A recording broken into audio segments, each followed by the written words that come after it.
오늘은 복음에 합당한 생활이라는 제목으로 말씀을 나누고자 합니다. 여기 생활한다라는 것은요, 폴리투에스테라는 그 단어인데, 이 단어는 그 시민이 된다라는 의미입니다. 그러니까 쉽게 풀면 예수님의 복음에 합당한 시민으로 살아라, 하나님 백성답게 살아라라는 거죠. 성도면 성도답게, 교회는 교회다운 모습으로 우리가 이 땅 가운데 살아야 합니다. 아까도 말씀드린 것처럼 교회에 좋지 않은 그런 모습들 때문에 많은 분들이 교회를 걱정하고 있습니다. 각자 여러 가지 어떤 입장들이 존재하겠죠. 지도자로서, 성도로서, 교역자로서 어떤 삶을 살아야 할 것인가, 저와 여러분들이 하나님 앞에서 복음에 합당한 삶이 무엇인지 그런 것들을 고민하면 좋겠습니다. 그러나 단순한 가십거리로 삼고 복음에 합당한 삶, 하나님 나라의 백성다운 삶이 무엇인지를 고민하지 않는다면 아무리 큰 일이 있어도 저와 여러분들에게 교훈이 되지 않고 저의 삶을, 여러분의 삶을 변화시키지 못합니다. 그러나 오늘 이 시간을 통해서 저와 여러분들이 하나님 앞에서 어떤 합당한 삶을 살아야 할 것인가, 주님 앞에 고민하며 기도하며 그렇게 나아갈 때 우리의 삶이 변화될 줄 믿습니다. 그래서 복음에 합당한 삶을 살기 위해서 첫 번째 저와 여러분들이 기억해야 할 것은요, 복음을 바르게 깨달으시라는 거죠. 복음이 무엇인지에 대해서 여러분들이 정확하게 알고 계셔야 합니다. 한 남자와 한 여자가 결혼을 해서 사는 그 일들이만 해도 그 인생에 있어서 굉장히 큰 변화가 일어납니다.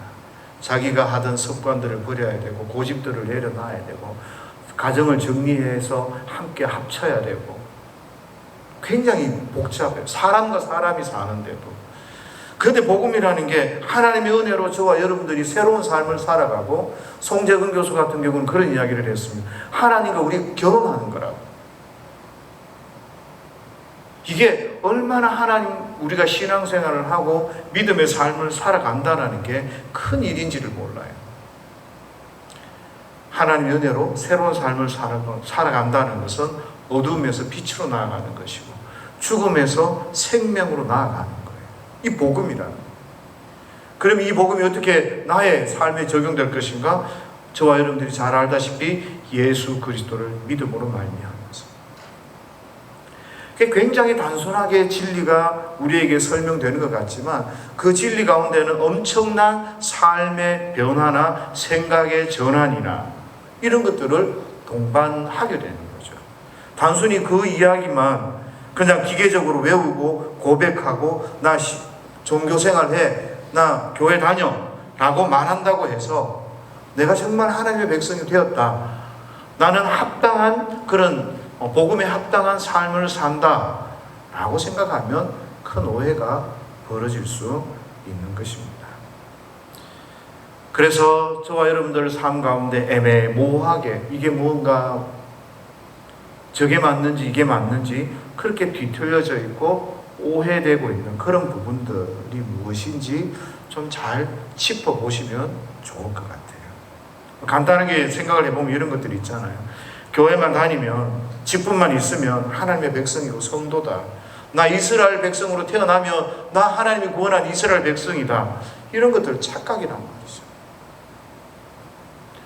그 옛날 이스라엘 백성들이 하나님의 선택한 백성이라고 했지만 하나님께서 그들을 버리세요. 단순히 그 혈연적인 그거 가지고, 민족적인 그거 가지고 하나님의 백성이다, 그렇게 말할 수 없는 거죠. 많이 배우고 또 잘 살고 건강하면 하나님의 축복을 받았다, 이렇게 생각하기도 합니다. 어떤 사람은 좀 경쟁을 하더라도, 분열이 있더라도, 서로 좀 싸우더라도 예수님만 전하면 된다, 교회 부흥만 하면 된다, 이런 생각들 가지고 막 주의 일을 한다고 하는 분들이 계시죠. 근데 바울이 뭐라 그래요? 분열되고 경쟁되고 뭐 이렇게 해도 그래 나는 기쁘다. 그러나 그거 하나님께서 인정하지 않으실 거다. 그런 뉘앙스를 가지고 이야기를 했습니다. 그래서 저와 여러분들이 이런 것 하나하나를 생각하고 고민하면서 무엇이 어떤 것이 예수님을 믿는 것인가, 하나님을 만난 사람들은 어떻게 살아가야 하는가, 이 고민이 있어야 합니다. 그런데 문제는 뭔가 하면 사람들이 성경을 잘 모르니까 자기 자신의 위치, 자기 자신의 자리에서 자기 마음대로 살아가고 판단하는 거예요. 지금까지 나에게 가장 큰 영향을 미쳤던 그 세계관, 그 생각을 가지고 신앙생활을 하니까 문제가 자꾸 생기는 거죠. 천국이 정말 하나님이 계신 곳이고 너무나 행복하고 좋은 곳이라고 하면서 이 땅에서 더 열심히 살아가려고, 말똥위에 구불나도 이생이 낫다라는 그 세상적인 그 잘못된 그 가치관, 그 영향을 받은 그 생각을 가지고 신앙생활을 하려고 하니 얼마나 힘이 들고 어렵겠습니까?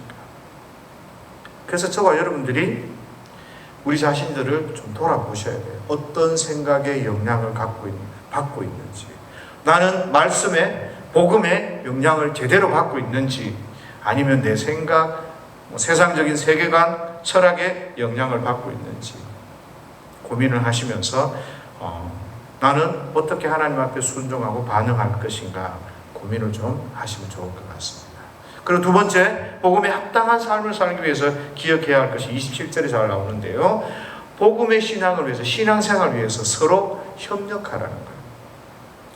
정말 제대로 된 복음을 받았다고 그렇게 말만 하지 말고, 제대로 된 복음을 받고 제대로 하나님을 만난 사람처럼 산다면 신앙을 위해, 복음을 위해 그렇게 믿음으로 살아야 되는데, 요즘에 그런 사람들을 눈을 씻고 찾아봐도 잘 안 보여요. 그런데 바울 시대에는 더 적었을 거 아닌가요? 나는 참된 복음을 들었고 이게 정말 진짜 복음이야 라고 말하고 생각하고 그렇게 믿지만, 바울 당시는 적었고 지금은 많지만 그렇게 사는 사람이 드물고, 그래서요 제대로 하나님을 만나고 제대로 예수 믿는 사람이 되게 적은 거예요. 그래서 그 진짜 하나님을 만나고 제대로 예수님을 믿고자 하는 사람들은 한마음 한뜻이 되어서 서로서로 힘을 합하고 협력해야 된다는 거예요. 그거 강조하는 거예요. 왜냐하면 잘못하면 넘어지고 잘못하면 쓰러지거든요. 잘못된 복음, 잘못된 세계관, 잘못된 가치관, 이런 것들로 인해서 사람들이 우왕좌왕하는 그런 것들이 굉장히 많거든요. 그래서 한 사람 한 사람이 흩어져 있으면 살아남기가 힘들어요. 그리고 내가 정말 뜨거운 마음으로 예수님을 믿고자 하는데 모델이 없고 본이 없으면 내가 어떻게 신앙생활을 해야 되는지 그것도 좌충우돌하게 돼요. 그러면 참 힘들고 어렵죠. 그래서 적은 정말 하나님을 만나고 뜨겁고 하는 그런 적은 무리이지만 함께 모여서 그렇게 협력하고 힘을 합해야 된다. 서로에게 본이 되어져야 된다. 이게 바로 교회가 세워지는 목적 가운데 하나인 거예요. 그래서 내가 하나님을 만났다, 제대로 만났다, 그럼 제대로 만난 사람들끼리 돕고 기도하고 격려하고. 저와 여러분들이 그렇잖아요. 살아가면서 은혜 받은 이야기, 믿음으로 살아내는 이야기, 막 이런 이야기를 들으면 힘이 나고, 그래 나도 용기를 내서 저렇게 믿음으로 살아내야 되겠다, 기도해야 되겠다, 막 이렇게 하잖아요. 그게 하나님을 만난 사람들, 하나님이 이야기를 하고 하나님이 일하신 것들을 막 들으면 힘이 나고 좋거든요. 그런데 교회에서 상처를 받고 분열이 일어나고 시기하고 배척하고, 그러면 온전한 교회의 모습이라고 말하기가 참 쉽지 않을 겁니다.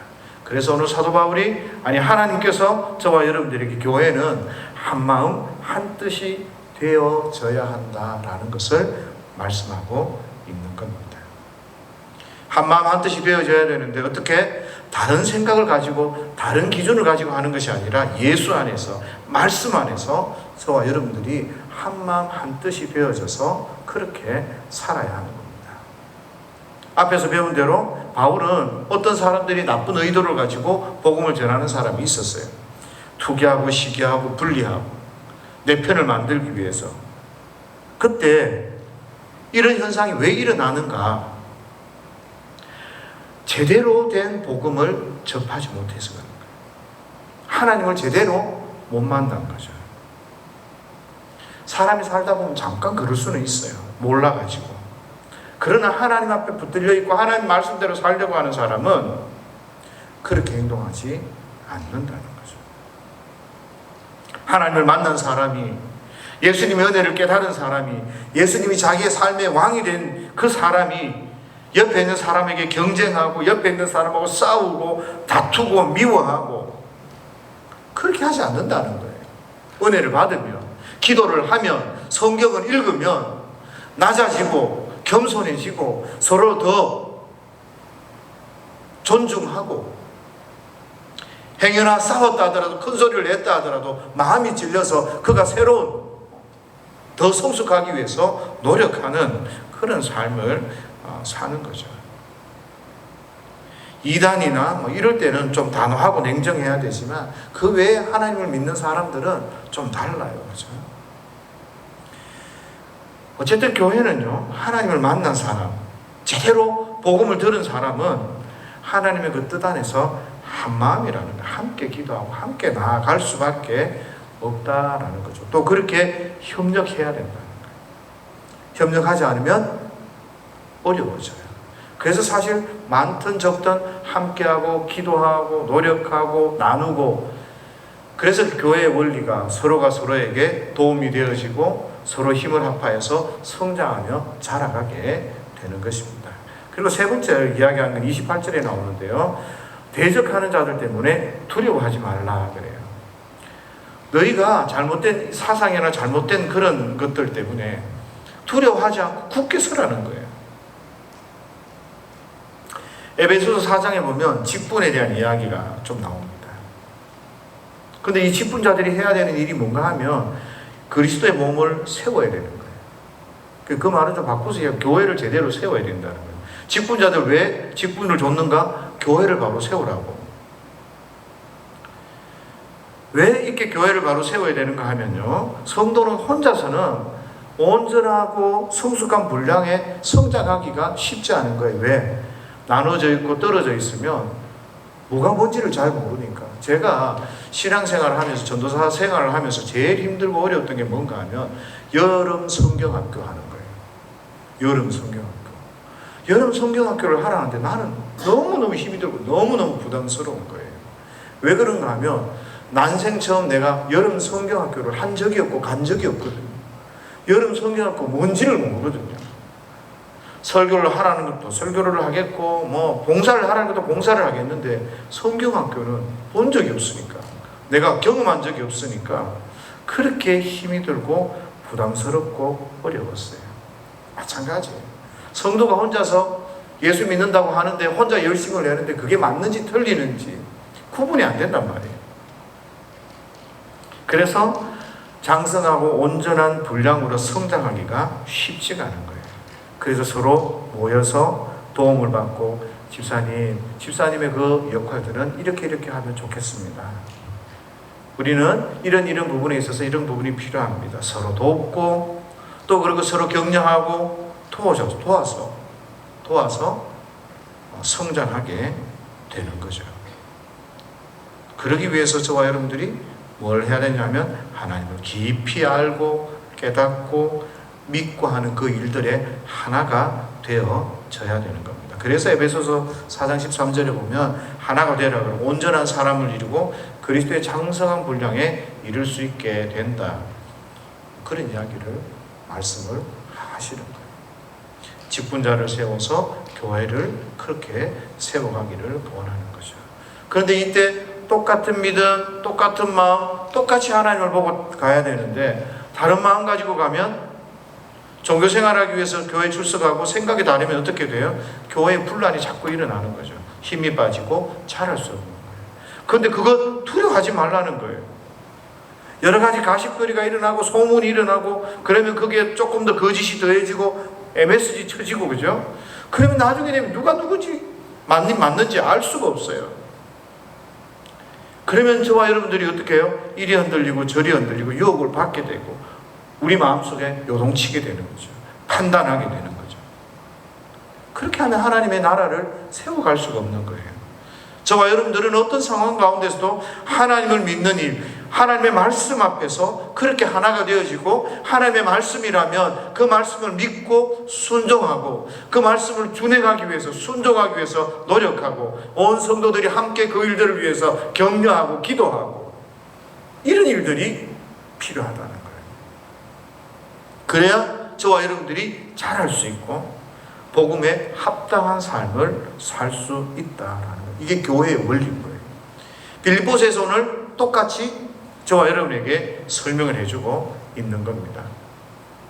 바른 복음, 진짜 하나님을 만나고 진짜 복음을 받았으면 그렇게 살아가기 위해서는요, 우리가 한마음 한뜻이 돼야 되는 거예요. 나 혼자 잘났다고 나 혼자 다른 생각을 하고 배운 사람 보니까 저는 저렇게 한다, 이게 아니라는 거죠. 한 마음이 되기 위해서요, 저와 여러분들이 하나님의 말씀을 믿고 말씀 앞에 서야 합니다.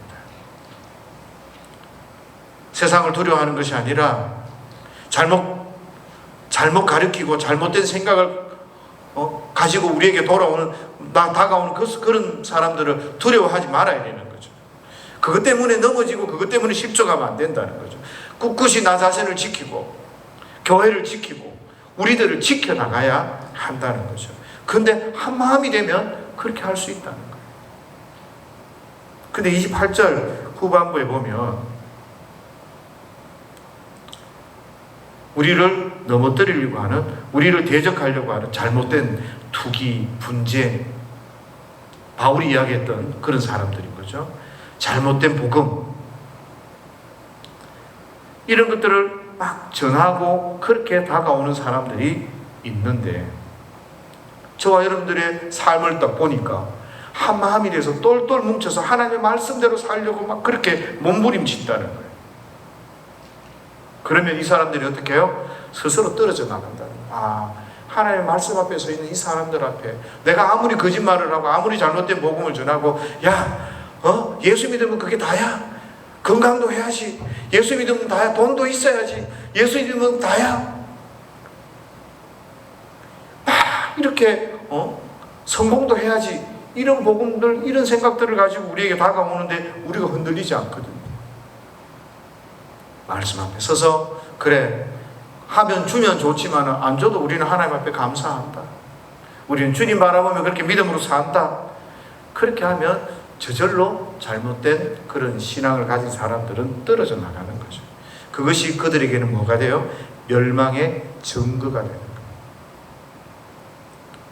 반면에 복음 가운데 살아가는 사람들은 끝까지 믿음을 지키고 하나님 앞에 그렇게 말씀 앞에 살아가는 것은 구원의 증거가 되어지는 것 거죠.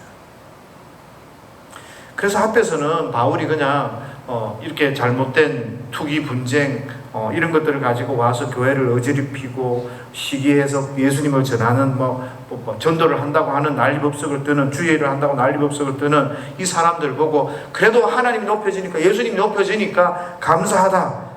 그렇지만 뭐예요? 그 잘못이 정당화되는 건 아니라는 거예요. 그런데 오늘은 지금 이 본문에서는 어떻게 해요? 강력하게 이야기하는 거죠. 멸망의 증거가 된다. 하나님이 판단하신다는 거예요. 교회에서 막 이렇게 저렇게 하고 내 마음대로 막 하고 하나님 뜻 앞에 순종하려고 생각하지 않고 하나님 중심으로 살아가지 않고, 그거 누가 하신다고요? 하나님이 먼저 하신다는 거예요. 하나님. 그래서 저와 여러분들은 오늘도 하나님 앞에 서야 되는 거예요. 이 예배 시간이 하나님 앞에 예배하는 시간인 거고, 하나님의 말씀을 들으면 내가 어떻게 이 땅 가운데 살아가야 할지를 고민하는 시간이고, 하나님 앞에서 은혜를 받는 시간인 거죠. 그래서 저와 여러분들이 그렇게 고민하지 않으면 하나님 앞에 합당한 삶을 살아가기가, 복음에 합당한 삶을 살아가기가 어렵습니다. 29절에 보면 좀 더 특이한 표현이 좀 나오죠. 그죠? 하나님이 우리에게 은혜를 주시는데, 그죠? 두 가지. 그리스도를 위해서 우리가 예수님을 믿게 되는 거, 이거 이해가 할 수 있어요. 그죠? 쉬워요. 왜냐하면 우리가 하나님 믿고 새 사람 되었고 하나님을 알게 되고 얼마나 큰 은혜들을 받아요. 이건 우리가 은혜라고 그래요.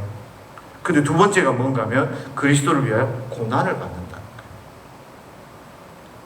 왜 고난을 받아야 되죠? 저와 여러분들이 잘못해서 받는 고난은 많아요. 그런 게. 그러니까 그런 건 너무 당연한 거고, 그죠? 근데 이유 없이 고난을 받을 때가 있어요. 그럼 또 우리 너무 억울하잖아요. 그런데 하나님께서 우리에게 고난 주신다. 그런데 그 고난을 통해서 하나님의 은혜를 저와 여러분들이 깨닫게 되고, 그것이 하나님의 은혜라고 이야기하는 거예요. 이 말은요, 예수 믿는 사람들이 고난이 당연히 있다라는 걸 전제를 좀 하셔야 돼요. 예수 믿으면 고난이 있다. 예수 믿는 것으로 말미암아서 이 세상을 거슬러 살아야 되기 때문에 반드시 고난이 있다라는 것을 저와 여러분들이 기억을 하시면 좋을 것 같아요. 잘못된 성도들이 꽤 많습니다. 그렇죠?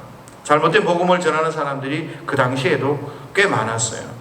단순히 종교 생활만 하는 이런 사람들이 우리 주위에 널려 있다는 거죠. 그래서 바른 복음을 듣고 하나님을 제대로 만난 사람들이 똘똘 뭉쳐서 한 마음 한 뜻이 되어야 되는데, 문제는 뭔가 하면 수가 적은 거예요. 숫자가. 우리가 회의할 때, 다수결로 할 때 적은 사람들이 이야기를 듣습니까? 많은 사람들이 이야기를 듣습니까?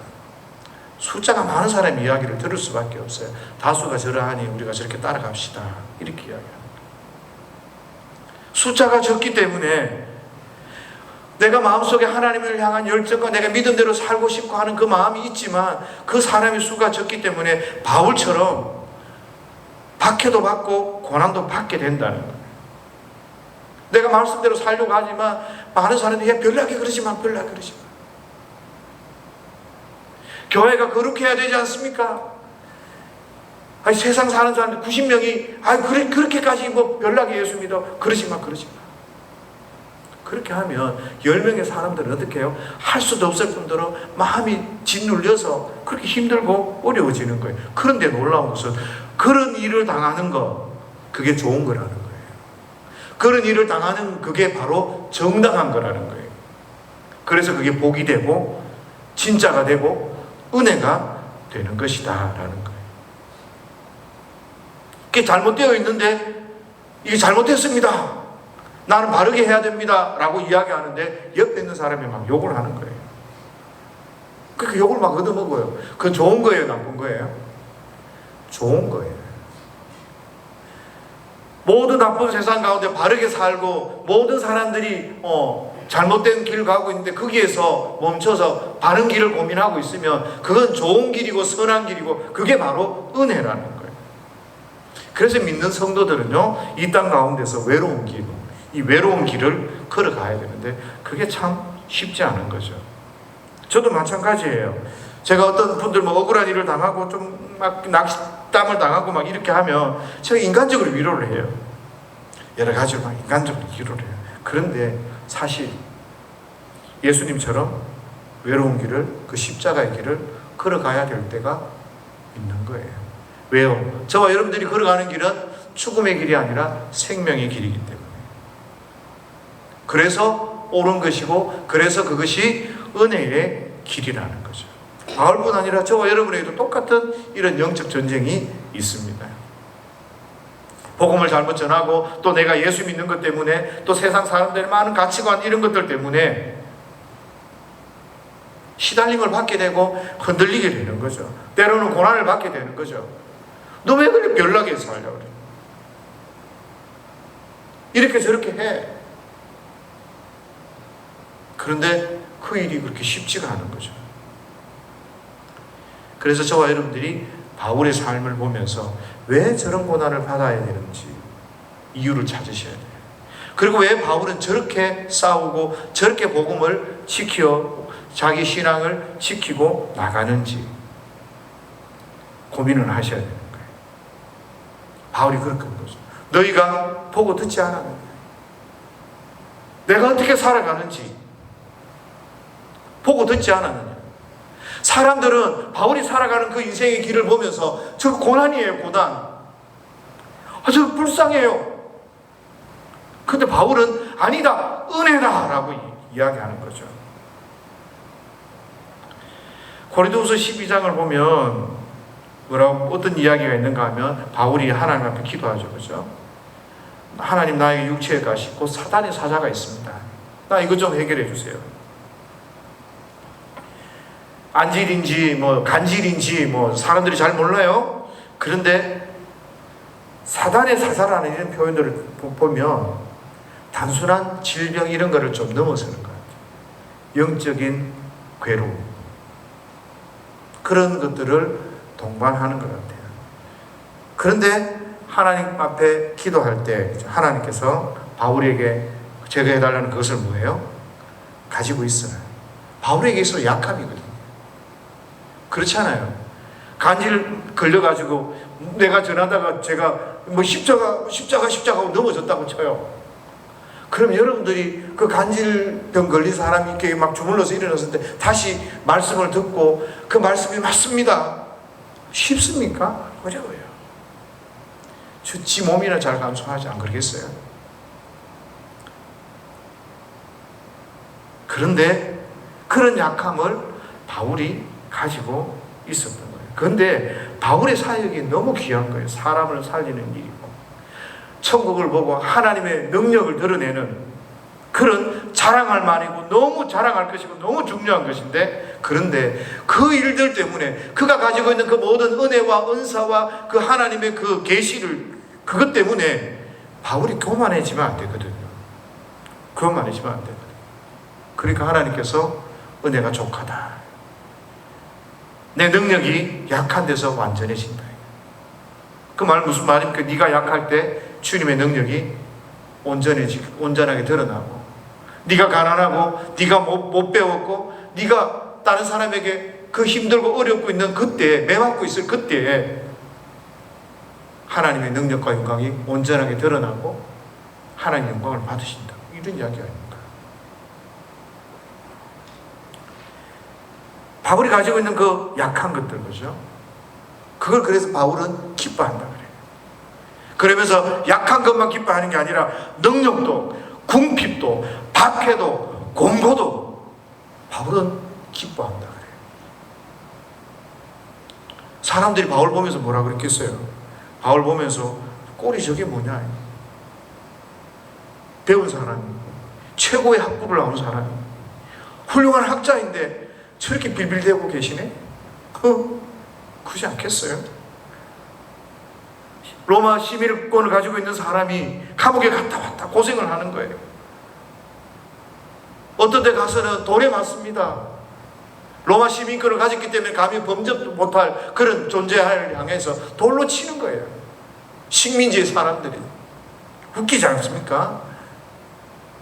기술도 좋아요. 누가 그렇게 고생한다고 알아주는 사람도 별로 없어요. 가난하면. 근데 바울이 뭐라고 이야기해요? 기뻐한다, 기뻐한다, 기뻐한다. 왜 기뻐합니까? 그때 하나님의 은혜를, 내가 약할 때, 내가 능력을 당할 때, 내가 무시를 당할 때, 내가 궁핍할 때, 사람들이 나를 박해하고 있을 그때 하나님의 그 강함을 체험하는 거죠. 경험하는 거죠. 우리가 달락 똑똑했을 때, 내가 영광을 받을 때 하나님 그렇게 역사하지 않으셔요. 내가 이만큼 했습니다, 내 능력이 이렇게 해서 이만큼 해냈습니다, 하나님. 그때 하나님이 영광을 받으시지 않아요. 오히려 하나님, 제가 약합니다, 제가 못합니다. 그때 하나님께서 하나님의 강함이, 하나님의 일하심이 드러나고 나타나는 거예요. 저와 여러분들의 삶 가운데 그렇게 하나님의 강함이 나타나는 것이 필요한 거예요. 그것들 깨닫는 것이 필요한 거예요.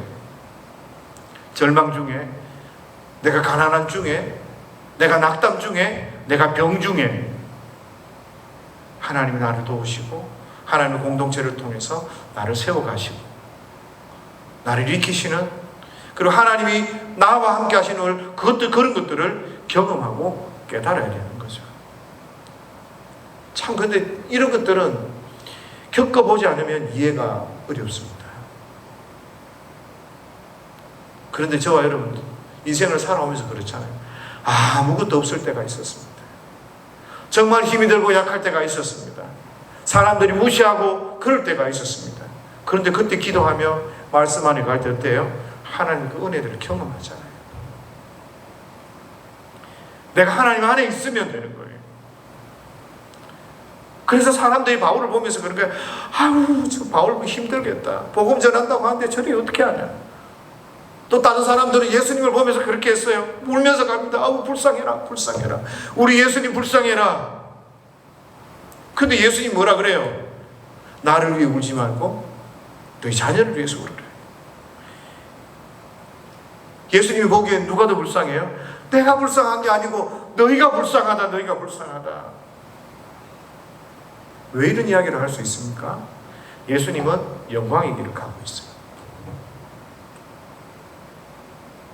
바울은 고난의 길, 궁핍의 길, 가난의 길을 가고 있는데 그 길이 하나님의 영광을 드러내는 그 길을 가고 있다는 거예요. 그것을 저와 여러분들이 깨달아야 되는 거죠. 라오디게아 교회를 향해서 예수님이 뭐라고 책망할까? 나 부자다 착각하지 말라는 거예요. 나 부족함이 없다 착각하지 말아요. 오히려 너는 공고하고 가난하고 가련. 너는 눈 멀었다, 눈 멀었다. 그러니까 금을 사서 부욕해 하고 흰 옷을 사고 안약을 사라. 자기 자신을 못 보는 거죠. 깨닫지 못하는 거죠. 그래서 하나님께서는 자기 자녀들에게요, 이런 약함도 주고 고난도 주고 어려움을 주실 때가 있어요. 내가 가는 이 길이 어떤 길인지 깨닫지 못하고 벗어나는 거예요. 내가 하나님 말씀대로 살기 위해서 오는 여러 가지 고난이나 힘든 길, 어려움이나 이런 것들을 통해서 우리가 더 귀하고 아름다운 길을 걸어가고 승리하고 영광의 길을 걸어가는데 때로는 포기하는 거예요. 뭐 누가요? 교회가, 누가요? 목사가, 누가요? 성도가 성도됨을 포기하는 거예요. 그러니까 자신을 깨달아라, 자신을 깨달아라. 그 고난이 하나님의 은혜임을 깨달아라. 그래서 저와 여러분들에게 오는 여러 가지 고난들을요, 믿음으로 잘 받으셔야 돼요. 복음의 길을 걸어가면서 얻는 그 고난도 있고요. 또 저와 여러분들이 삶을 살아가면서 약해서 하나님의 은혜를 경험하는 그런 고난도 있거든요. 조금 결은 다를 수 있지만 그러나 그 모든 것을 받으셔야 돼요. 사람은 광야에 가야 사람이 돼요. 남자는 군대를 갔다 와야 뭐예요? 사람 된다 하잖아요. 어려움을 겪어보고 딱 해야 되는 거죠. 나는 다 알아요, 괜찮아요. 아니에요. 성도는 광야의 삶을 살아야 돼요. 그 광야에는 고난이 있습니다.